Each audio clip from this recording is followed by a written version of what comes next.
the risk to your family and your property. The better you understand the risks of flooding in your community, the safer you can keep your family. Go to floridadisaster.org and find out what flood zone you live in. Getting out of the military, I was missing this camaraderie. It's frustrating when you try and talk to people that don't understand. I still had the anger, I still had the addictions, but we didn't talk about that. Came to a point where it's like, okay, I really need to talk to somebody about this. Family more or less encouraged me, go to the VA. It's okay to go get help. It's okay to talk to people because it takes true strength to ask for help. Hear veterans' real stories of strength and recovery at MakeTheConnection.net. 1470 AM and 95.3 FM, the Health and Wealth Radio Network. Don't miss the Save a Lot Nutrition Hour with Al Foreman and Janet Cimarelli, WNN. Talk 1470 is WWNN Pompano Beach and 95.3 FM, W237BD Boca Raton, the Health and Wealth Radio Network. If you've been putting off going to the dentist, now is the time to get the dental work you need. JJ Dental is offering an incredible deal for new patients. A $69 new patient special. It includes a comprehensive exam by the dentist, a full series of x-rays, and a cleaning. Regular value, $305. But for the month of June at JJ Dental, just $69. JJ Dental wants to be your family dentist. Call 954-463-7262. 954-463-7262.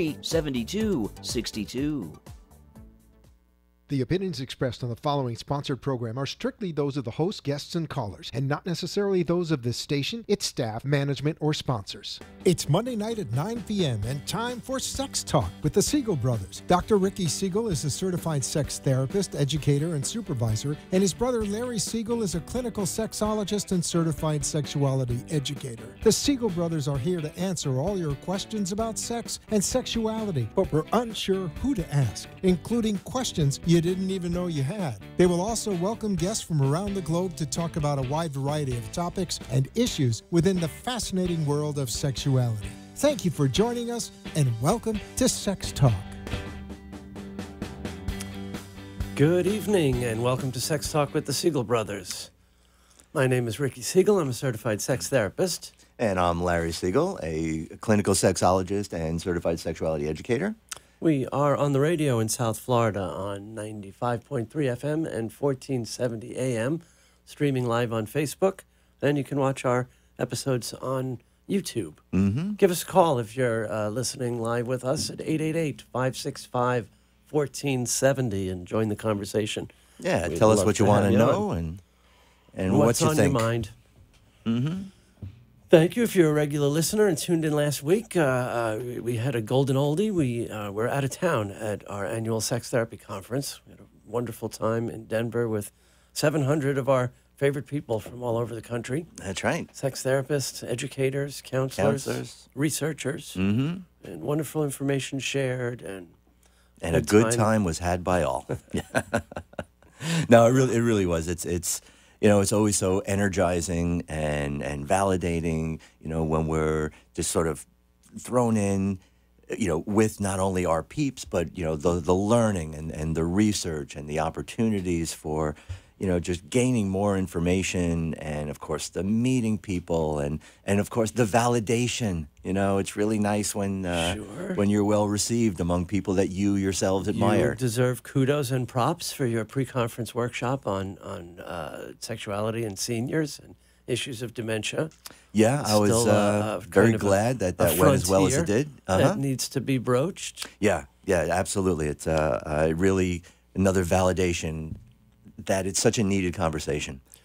Yeah, and it's like everything else, it's going to sneak up, right? Like when it's going to be too little too late when, like you said, we're the next generation of old people. That's right. It's not, grandparents aren't our grandparents' grandparents. That's exactly right. Bingo night is not going to be the entertainment. Yeah. Even this, I'm sure it makes him uncomfortable to no end, but our oldest brother turning 60 and realizing that he's just a couple of years younger than Dad was when my daughter was born is really kind of a mind blower that, just like that, just another 20 years. That's right. Yikes. That's right. And it comes quickly. Citizen.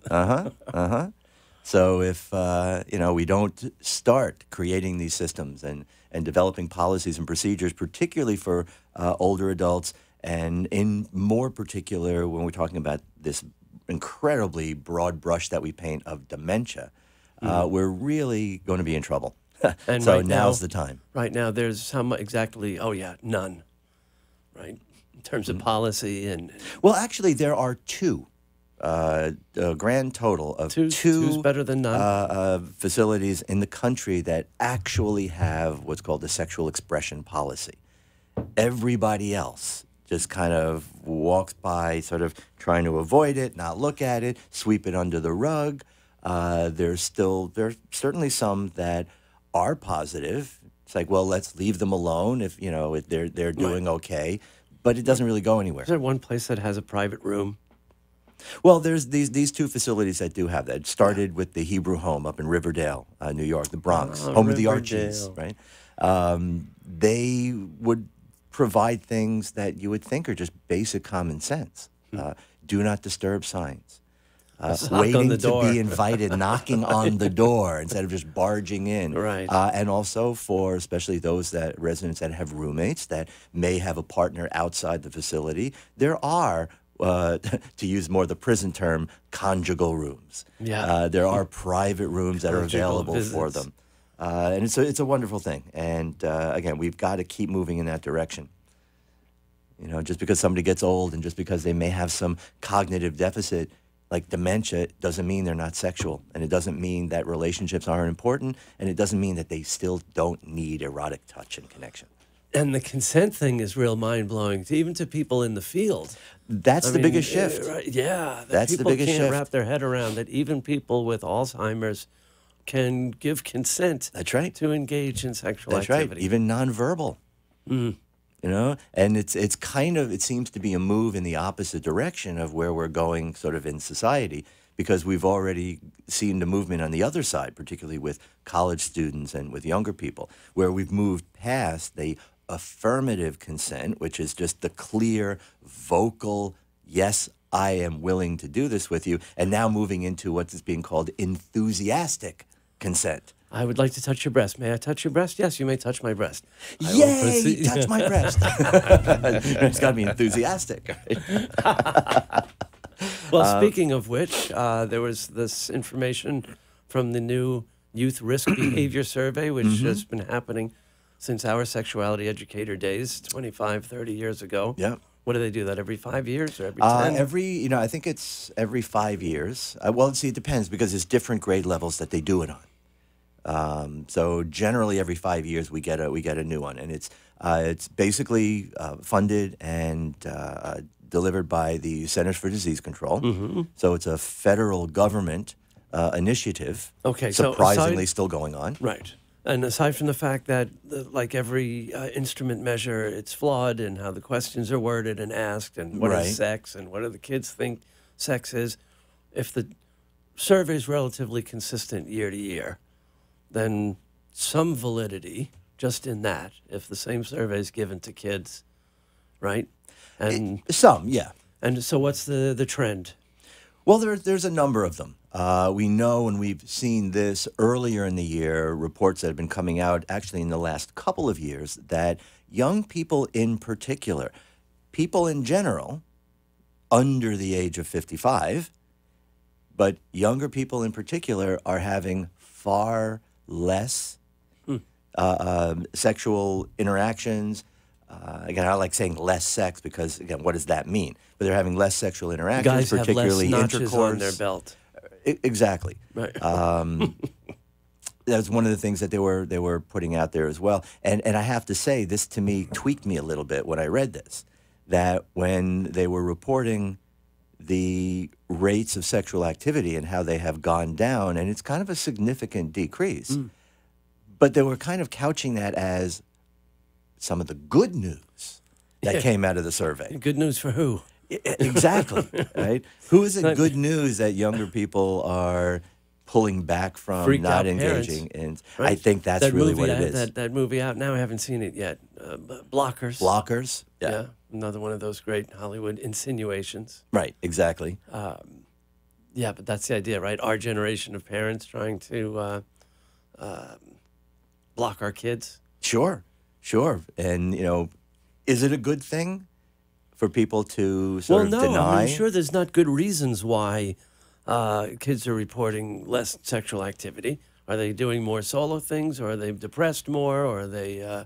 it was a generation growing up on psych meds. Mm-hmm. All of the above so far. Mm-hmm. Yeah, these are all factors and other studies that have come out and shown that, including social awkwardness, including a preference for video games. We've been talking for years now about a whole generation has pushed adolescence further and further, right? What do we always say? 27 is the new 18. Yeah. And again, I would have to say we used to be maybe a little bit more judgmental about that, and I would always sort of couch that in more of a failure to launch kind of description. Well, like, what am I going to be when I grow up? That's when you're living at home till you're 26.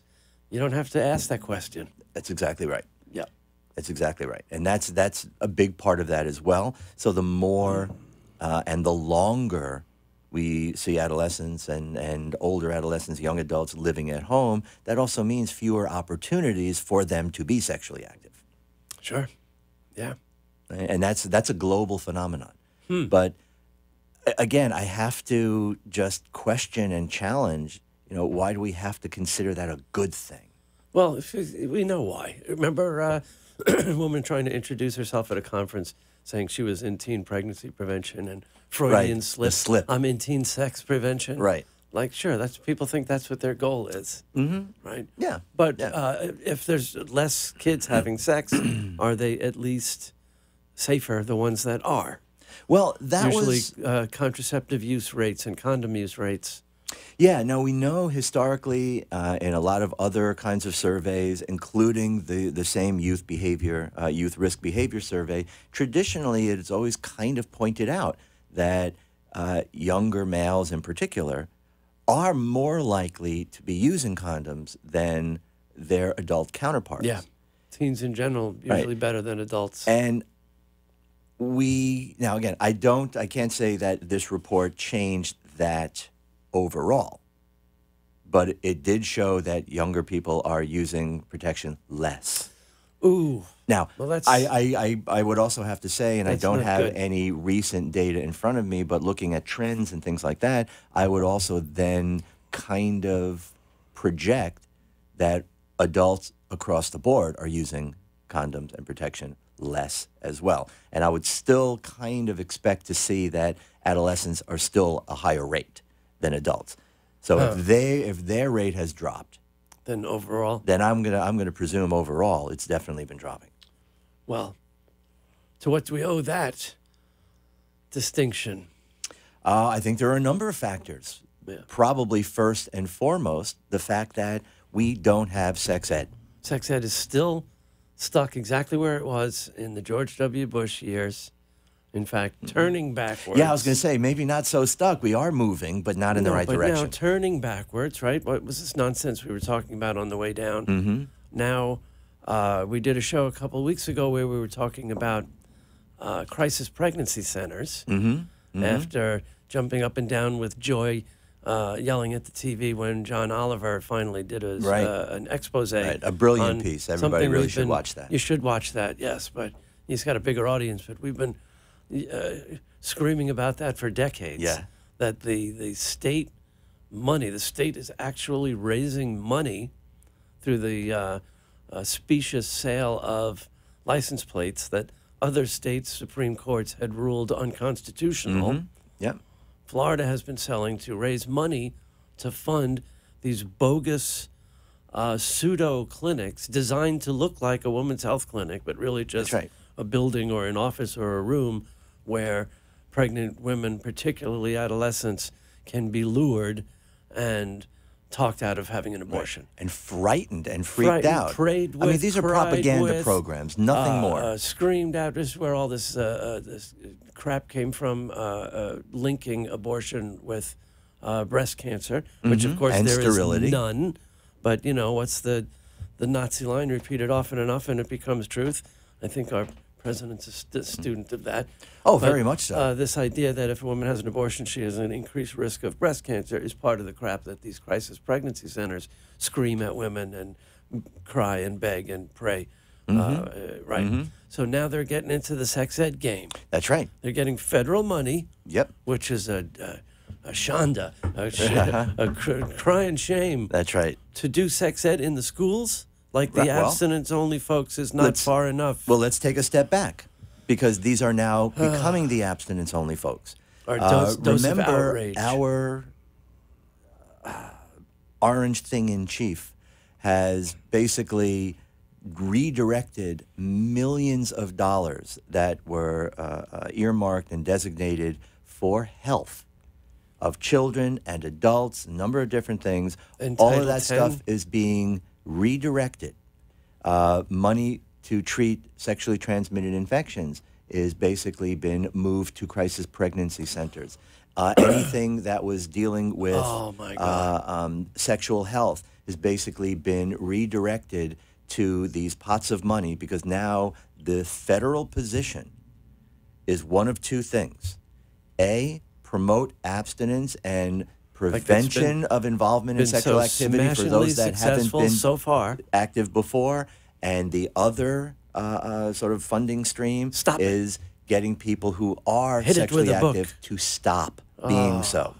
Now, they have also been putting out these At least we'll have proposals. some real public health crises again instead Well, of I like guess porn. there's something to it. Porn's not a sexually transmitted disease, but drug-resistant gonorrhea sure is. Absolutely. Absolutely. Oh, God. So now there are millions of dollars and just I would think at this point hundreds of grant opportunities directed at these crisis pregnancy centers. Great. To go in to public schools, and I can't even bring myself to say what they are basically saying they're doing, but their claim is they're doing sex ed. And it's all about like that lying, old, misrepresenting information, saying really stupid things. Well, they always have. What's one of their all big... these abstinence programs have always said stupid things. And what is now standard for every one of those programs. What's different is the candy, right? Oh, yeah. But this, so having this sex is standard like eating the candy food. that someone else had in their mouth. Right. One program I was reading about, they basically had guys take a piece of chewing gum. Oh, for crying out loud. Chew it. Yeah. Chew it up, then put it back in the wrapper. Another one used lifesavers, passed out lifesavers, had everybody suck on it for a while, then spit them out, put them back in wrappers, and put them back in a bag. And then say, who wants to take one? Right. Oh, that's and so basically clever. now for everybody else, because that's what really losing your virginity is like. They're Once so- you've lost they're your so- virginity, it's they're like so eating clever. candy that somebody else ate. Deviation from the norm. I'm more sexually active in my 50s and in my 20s. Thanks for writing in, Jim. Actually, Good if I for can say, you. you're not. Because that is, the 50 and older crowd is the only group that's actually showed an increase in sexual activity. See, because, well, when those 50-somethings and this 50-something, it was younger. Yeah. Yes, it is quite insane. There was that one, I guess it was Be the One folks. They used to tell kids that, well, mostly, the message was to the girls. Because boys will be boys, and they're going to be expected, that's a right? big part of that as well. If you have sex with someone, then, because of your oxytocin, and we did a workshop presentation Same here, Heather, thanks. on sexual pharmacology at the conference, right? Mm-hmm. So we must have forgotten to include this in our lecture, because the folks, if a girl has sex with a guy, then because of her oxytocin, she's going to bond to him. Oh, that's whether right. he's the one or not. And then every subsequent guy she has sex with, especially if it's more than 2 or 3, slut alert, then she'll run out of oxytocin. And when she does find her one true love, She won't have any left. She won't have Bond. any left. She won't be able to Right. bond. Oh, what a tragedy. Right. Right, and they kind of they put it out there in that way. It's just like, every time you have sex with somebody, you do release it. You're going to be bonded for them, and you'll be bonded forever. And that's right. And if your first one is not somebody that you care about or somebody you want to spend the rest of your life with, you're going to be bonded with them for the rest of your life. Do you want that? Huh? Do you? Now, as ridiculous and absurd as we know this is, it really is. It should be scary. And why are people like us and the wonderful people we shared the weekend with in Denver, like the only ones that are outraged? Why are people so asleep that they don't care that their kids aren't being taught in school? Well, they're not doing it themselves and All teaching right, their kids at home. That is a shift. There is a shift with a lot of these Gen X parents, a lot of these millennial parents, because a lot of them did kind of come through our stuff. I will say there is apparently a lot of backlash by parents. Good, it's about for time. This nonsense. Objecting to the content, objecting to the sex negativity, objecting to the lack of any kind of medical accuracy. There is probably for the first time a backlash among parents. So that's something, again, we have to sort of help foment. In California, in New York? Where? In the heartland? Well, I'm sure not in the heartland, because I'm sure chewing gum and sharing it with other people is something that people are used to doing anyway. But I think I don't know what that means, but it sounds funny and mean. in a lot of these places, and again, I can't tell you where, but apparently there is a lot of parental backlash. I hope. So hopefully it that should will be grow. part of this revolution, because it's crazy that there's just so little movement. Right. When every other area of life is movement like rocket speed, technology blows up that this year's phone is a laughable antique next year, but our sexual health is like maybe circa 1993.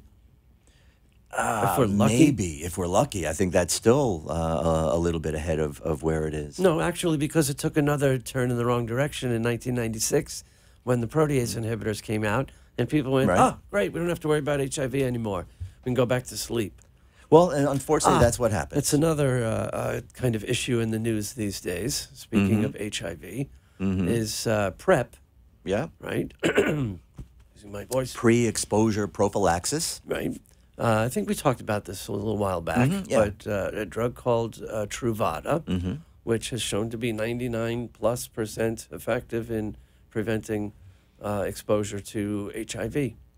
Well, yeah, but they do kind of list it as about 99%, but I think it's also important to remember, too, that even the manufacturers of the drug and every recommendation is when used in conjunction with safer sex practices. That's always the rub. And and again, where I do have a little... There's two kind of crossroads, right? Yeah. Well, one is, of course, it makes sense to try and market it to a mainstream community and not just be associated with gay men usually in cities.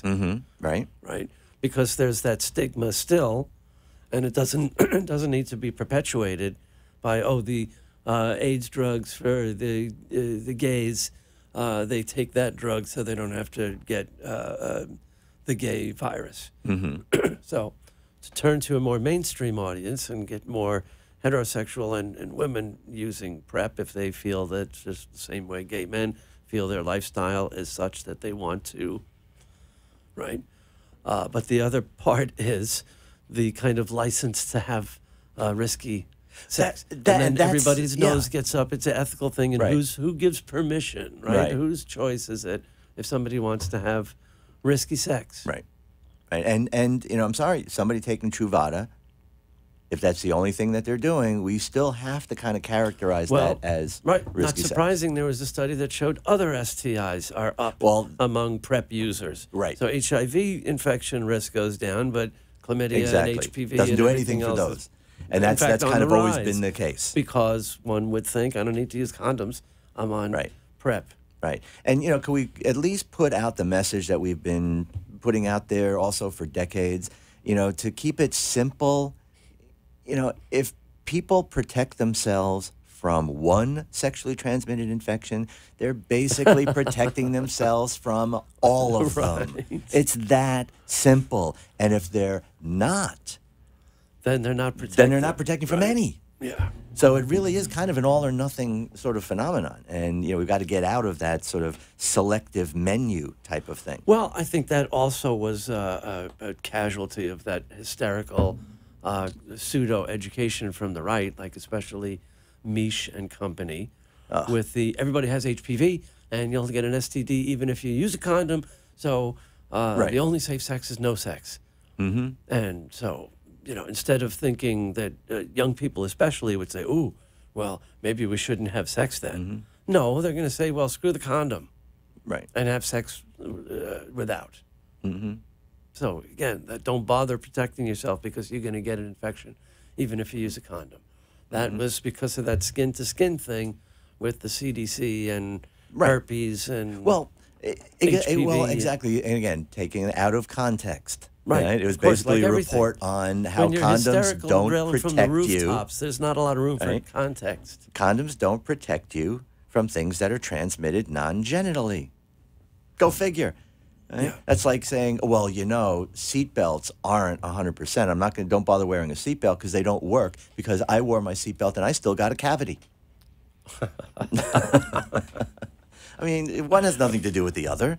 So again, when we look at what it's for, what it does it well. Sure, of course. But there's also a and I know we're sort of, getting at the end. I don't want to bring something big up, but on this same kind of note, just like, if it's drug, if it's medicine, there's also a sense of this kind of progressive demonization of a lot of these things. Just like what was going on, all this nonsense about, again, a lot of mostly progressive parents not vaccinating their kids because it causes autism, which it does not. It is nonsense.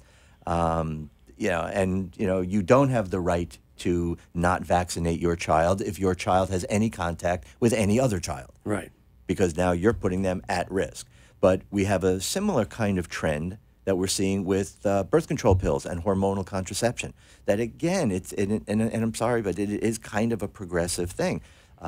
This sort of anti-medical kind of thing.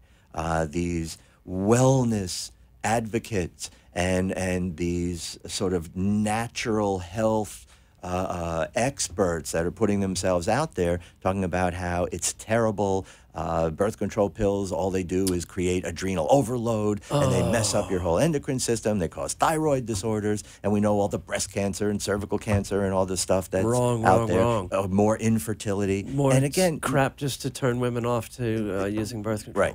Right. Now, I will say there is kind of a positive piece in there, too, where it is, part of this is a little bit more of changing your lifestyle, your diet, taking care of yourself. I mean, that's a good thing. Yeah, how about that's not out of that. smoking when you take the pill? Yeah, but you can't demonize the pill because for the last 50 years, it's been a really incredible tool. Absolutely. And hormonal contraception and the in general. doses of estrogen are like hundreds of times lower than there they used to are be 50 years ago. Rarely serious side effects. All right. There's health benefits that have been shown. Absolutely. Lower risks of most cancers. That's right. And a lot of other conditions. Now, there are some side effects for some women, Like but they're taking any usually hormones. annoying ones. And usually changing the brand or doing to a different kind has eliminated those. Yeah. But they're not dangerous. They are not bad for you.